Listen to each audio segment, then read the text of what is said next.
Hello दोस्तों, कैसे हैं आप लोग। एक बार फिर से स्वागत है आप सभी लोगों की अपने चैनल सपोर्टिंग आप फार्मेसी में।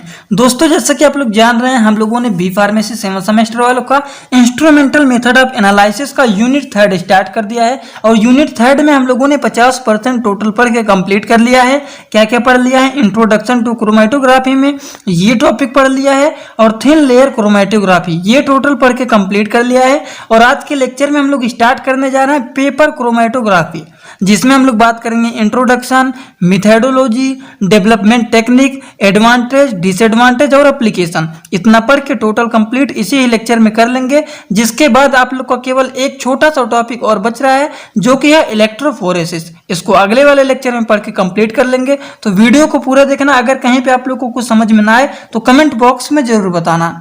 तो चलिए दोस्तों, स्टार्ट करते हैं, देखते क्या होता है पेपर क्रोमेटोग्राफी। तो चलिए दोस्तों, देखते हैं पेपर क्रोमेटोग्राफी। पेपर क्रोमेटोग्राफी जो होता है, ये एक टाइप का पार्टीशियन क्रोमेटोग्राफी होता है, जिसमें 2 लिक्विड यूज किए जाते हैं। अब 2 लिक्विड कौन कौन सा होता है? अगर आप लोगों ने पार्टीशियन क्रोमेटोग्राफी मतलब पहला वाला लेक्चर अगर आप लोगों ने देखा है, तो आपको ये समझ में आ गया होगा कि पार्टीशियन क्रोमेटोग्राफी क्या होता है। तब आप समझेंगे कि ये क्या होता है पेपर क्रोमेटोग्राफी, क्योंकि यहाँ पे सीधा सीधा लिख दिया है कि पेपर क्रोमेटोग्राफी जो होता है, ये एक टाइप का पार्टीशियन क्रोमेटोग्राफी होता है, जो कि क्या होते हैं, 2 लिक्विड यूज किए जाते हैं। तो चलिए थोड़ा सा पीछे देख लेते हैं, पार्टीशियन क्रोमेटोग्राफी आपको याद करा देते हैं।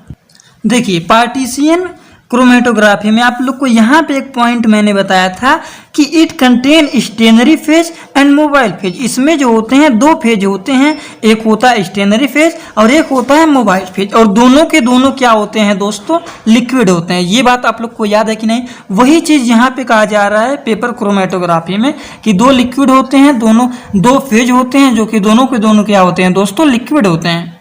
ठीक, अब इसमें कोई कंफ्यूजन आप लोग को नहीं होना चाहिए। अगर आप लोग लेक्चर देखे होंगे तो यहाँ पे देखते ही आपका कॉन्सेप्ट क्लियर हो गया होगा। तो यहाँ पे देखिए, सिंपली सा पहला जो हमारा पॉइंट है वो क्या है? Paper chromatography is a type of partition chromatography in which 2 liquid are use, जिसमें 2 लिक्विड यूज किया जाता है and the component are distributed between them. And paper chromatography जो होता है एक टाइप का क्या होता है? Planar chromatography. ये समझ में आ गया? पेपर क्रोमेटोग्राफी एक टाइप का क्या होता है? Planar chromatography in which procedure are run on a specialised paper. And ये जो होता है is simplest and most widely chromatographic technique इसमें यूज किए जाते हैं। बस आप लोग को इसमें यही 3 पॉइंट समझना है पेपर क्रोमेटोग्राफिक के इंट्रोडक्शन में। क्या है लास्ट हमारा? It is a simplest and most widely use chromatographic technique. I hope आप लोग को ये तीनों पॉइंट एकदम अच्छे तरीके से समझ में आ गया होगा। हम लोग बात करने जा रहे हैं प्रिंसिपल की। प्रिंसिपल क्या होता है? देखिए, पेपर क्रोमेटोग्राफी जो होता है ये बेस्ड होता है पार्टीशियन क्रोमेटोग्राफी के प्रिंसिपल पर। ठीक, इन दिस प्रोसेस, इस प्रोसेस में बोथ मतलब दोनों क्या होते हैं? एक हो गया हमारा स्टेनरी फेज और एक हो गया मोबाइल फेज। ये दोनों के दोनों क्या होते हैं? लिक्विड होते हैं। ठीक, and stationary phase are also liquid held in the paper. यही बात यहाँ पे किया जा रहा है पेपर क्रोमेटोग्राफी में। जैसे कि एक हमारा हो गया स्टेनरी फेज, मोबाइल फेज, एक लिक्विड होता है, एक सॉलिड होता है। ठीक, इसमें जो होते हैं दोनों के दोनों फेज क्या होते हैं दोस्तों? लिक्विड होते हैं। किसमें? पेपर क्रोमेटोग्राफिक में। ये हमारा हो गया प्रिंसिपल। अब हम लोग बात कर लेते हैं टाइप के। तो इसमें बेसिकली 2 टाइप होते हैं। कौन कौन से? पहला हमारा हो गया पेपर एब्जॉर्प्शन क्रोमेटोग्राफी, दूसरा हमारा हो गया पेपर पार्टीशियन क्रोमेटोग्राफी। दोनों के बारे में छोटा छोटा 1-2 पॉइंट अगर लिखना चाहते हैं तो ये लिख सकते हैं। चलिए हम बात कर लेते हैं। अभी तक हम लोगों ने क्या क्या बात कर लिया? अभी तक हम लोगों ने बात किया है पेपर क्रोमेटोग्राफी का इंट्रोडक्शन, उसके बाद देखा इनके प्रिंसिपल, उसके बाद देखा हम लोगों ने इनके टाइप। अब हम लोग बात करने जा रहे हैं दोस्तों इंस्ट्रूमेंटेशन। कौन कौन से इंस्ट्रूमेंटेशन इसमें होते हैं, यूज किए जाते हैं, उनके बारे में चलिए जान लेते हैं। तो देखिए, हमारा इंस्ट्रूमेंटेशन हेडिंग डालेंगे पेपर क्रोमेटोग्राफी का, ये है इंस्ट्रूमेंटेशन। इसमें सबसे पहले हम लोग बात करेंगे, पहला पॉइंट क्या है? ये है स्टेनरी फेज एंड पेपर। इसमें क्या क्या होते हैं? Whatman filter paper, acid base wash filter paper and glass fibre filter paper. ये फिल्टर पेपर होते हैं। ठीक, मोबाइल फेज में हमारे इसमें होते हैं हाइड्रोफिलिक एंड हाइड्रोफोबिक। ठीक, तो इनके बारे में भी लिख लीजिएगा। एक हमारा तीसरा पॉइंट जो होता है वो होता है क्रोमेटोग्राफिक चैम्बर, जो कि किससे बना होता है? जो कि बना होता है ग्लास प्लास्टिक का। ठीक, मेड अप ऑफ ग्लास या फिर प्लास्टिक।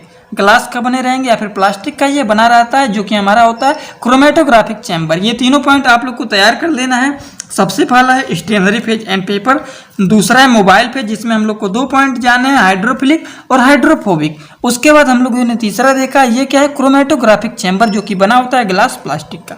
ठीक, अब दोस्तों हम लोग बात करने जा रहे हैं मेथडोलॉजी का, कि कौन कौन से इसमें मेथड यूज किए जाते हैं। मेथडोलॉजी में पूरा का पूरा प्रोसेस इसमें बात किया जाता है। ये मेथडोलॉजी जो आप लोग को मैं बता रहा हूँ सभी टॉपिक्स में, ये बहुत ही इंपॉर्टेंट होता है। ये आपके एग्जाम में आ सकता है क्वेश्चन, राइट द मेथडोलॉजी या पेपर क्रोमेटोग्राफी, इस टाइप के क्वेश्चन इसमें बनते हैं। 7 नंबर में पूछ लेगा, तो पूरा का पूरा मेथड आप लोग को लिखना पड़ेगा। सबसे पहले क्या किया जाता है, सिलेक्शन किया जाता है सॉलिड सपोर्ट का, उसके बाद सिलेक्शन होता है मोबाइल फेज का। ठीक, इसमें एक एक पॉइंट आप लोग को लिख लेना है। क्या लिखना है, select the fine quality cellulose paper with the define porosity. ठीक, सिलेक्शन आप मोबाइल फेज का भी सिलेक्शन किया जाता है। तीसरा पॉइंट क्या है, तीसरा पॉइंट में हम लोग क्या करते हैं, सैंपल को प्रिपेयर करते हैं। फिर अगले पॉइंट में हम लोग क्या करते हैं, डेवलपमेंट करते हैं क्रोमेटोजन का।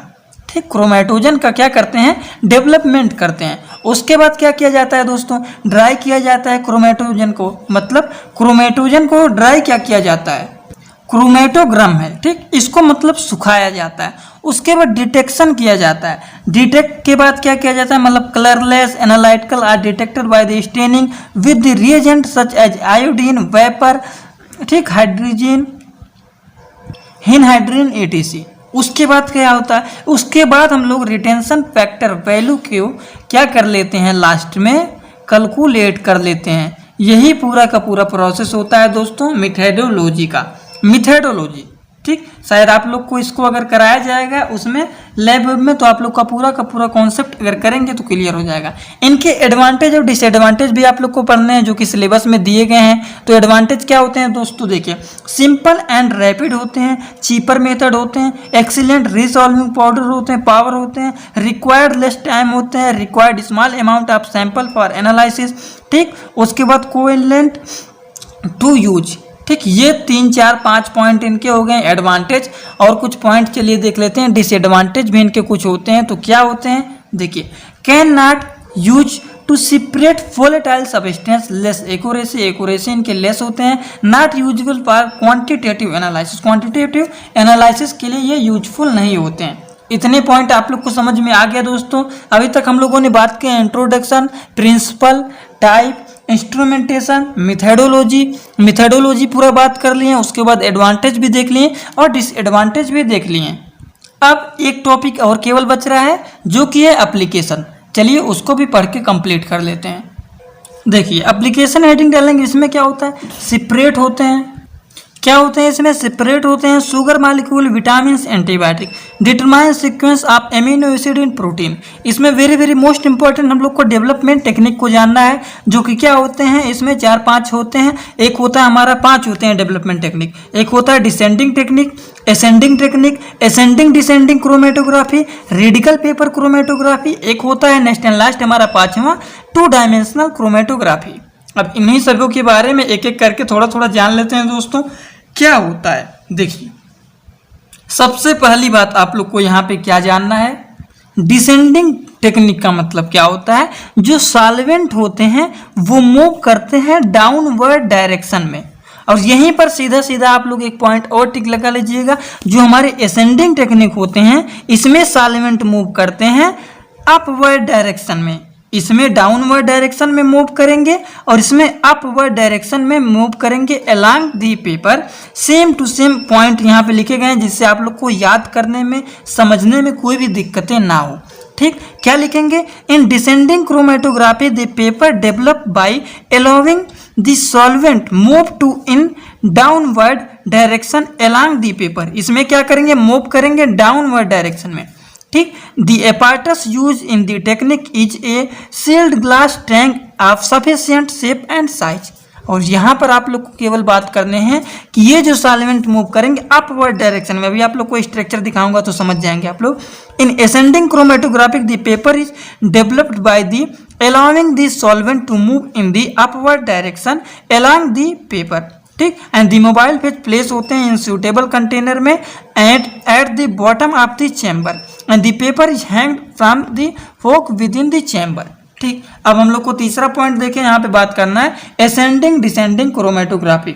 ठीक। तो असेंडिंग भी रहेगा डिसेंडिंग भी रहेगा। असेंडिंग में एक हमारा क्या होगा, डिसेंडिंग में हमारा डाउनवर्ड जाएगा और असेंडिंग में अपवर्ड, तो अपवर्ड से होके डाउनवर्ड में जाएगा।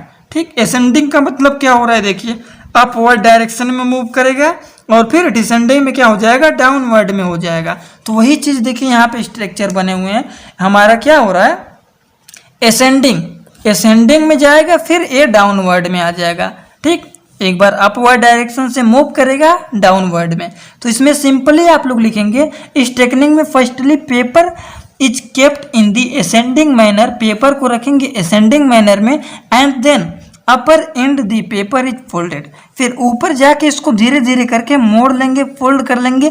Across the glass rod is descending manner, यहाँ पर इसको जाएगा, उसके बाद इसको यहाँ पर रखने के बाद इसको फोल्ड करके मोड़ देंगे। जैसे कि मान लीजिए यहाँ पर ये है। ठीक। अब यहाँ पर हमारे एक मोबाइल का मान लीजिए ये कवर है। ठीक। अब इसको ऐसे लगा है, अब इसको लेकर आएंगे, इसको ऐसे फोल्ड कर देंगे। ठीक। इस तरीके से इसको फोल्ड कर देंगे। तो ये दोस्तों हमारा हो गया असेंडिंग डिसेंडिंग क्रोमेटोग्राफी। ठीक। ये हमारा एक सिंपल सा सपोर्ट लगाया गया है जिस पर ये यहाँ पे करके क्या कर दिया जा रहा है, मोड़ दिया जा रहा है। एक अपवर्ड में जाएगा फिर यहाँ से फोल्ड कर जाएगा, इसको मोड़ करके डिसेंडिंग में कर देंगे। ये होता है मोबाइल फेज। ठीक। चलिए चौथे पॉइंट की बात कर लेते हैं। ये हमारा है रेडिकल पेपर क्रोमेटोग्राफी। क्या होता है इसमें, radical paper chromatography is also known as circular paper chromatography. Radical paper chromatography को सर्कुलर पेपर क्रोमेटोग्राफी भी कहा जाता है। इस टेक्निक में the sample solution are apply, इस टेक्निक में सैंपल सॉल्यूशन अप्लाई किया जाता है centre of the filter paper के सेंटर पर एट एयर ड्राइड, एयर जो होते हैं ड्राइड होते हैं, then paper is place horizontally, और पेपर को तब हम लोग क्या करते हैं, प्लेस कर देते हैं हॉरिजेंटली। ठीक। Over the petri dish having the mobile phase. तो ये प्रोसेस हमारा दोस्तों होता है radical paper chromatography. Next and last point हमारा जो है वो है टू डायमेंशनल क्रोमेटोग्राफी। इसमें क्या होता है, इस टेक्निक में, in this technique A sugar या फिर इसको कह सकते हैं रेक्टेंगुलर शेप पेपर यूज किए जाते हैं at one corner of which sample solution is applied, एक कॉर्नर पर जहां पर सैंपल सॉल्यूशन अप्लाई किया जाता है। इस टेक्निक में आइदर सिमिलर या फिर two different solvent system use किए जाते हैं to develop the chromatogram in the both direction. ठीक। ये पांचों पॉइंट हमारा हो गया डेवलपमेंट टेक्निक। तो हम लोगों ने पूरा का पूरा ये पढ़ के पेपर क्रोमेटोग्राफी कंप्लीट कर लिया है। अगर ये देखिए यहाँ पे जो डेवलपमेंट टेक्निक है उसको मैंने लास्ट में बता दिया है। पहले हमने देखा है पेपर क्रोमेटोग्राफी के इंट्रोडक्शन क्या होते हैं, फिर प्रिंसिपल बात किए हैं, फिर मेथडोलॉजी को बात किए हैं, फिर एडवांटेज देखे हैं, डिसएडवांटेज देखे हैं, एप्लीकेशन देखे हैं। उसके बाद लास्ट में हम लोगों ने डेवलपमेंट टेक्निक को पढ़ के टोटल कंप्लीट कर लिया। तो आपका पेपर क्रोमेटोग्राफी हो गया कंप्लीट। लास्ट आप लोग का इलेक्ट्रोफोरेसिस बचा है, उसको अगले वाले लेक्चर में पढ़ के बहुत ही आसान तरीके से कंप्लीट करेंगे। तो दोस्तों वीडियो अच्छा लगा हो तो वीडियो को एक लाइक जरूर कर देना और अपने सभी दोस्तों के पास शेयर कर देना और चैनल पर हमेशा सपोर्ट बनाए रखना जिससे नए नए वीडियोज आप लोग को हमेशा आसान तरीके से यहाँ पे मिलता रहे। ठीक। कमेंट बॉक्स में जरूर बताया करिए कि वीडियो कैसा लगा। तो चलिए दोस्तों, thanks for watching my video, like comment share and subscribe this channel.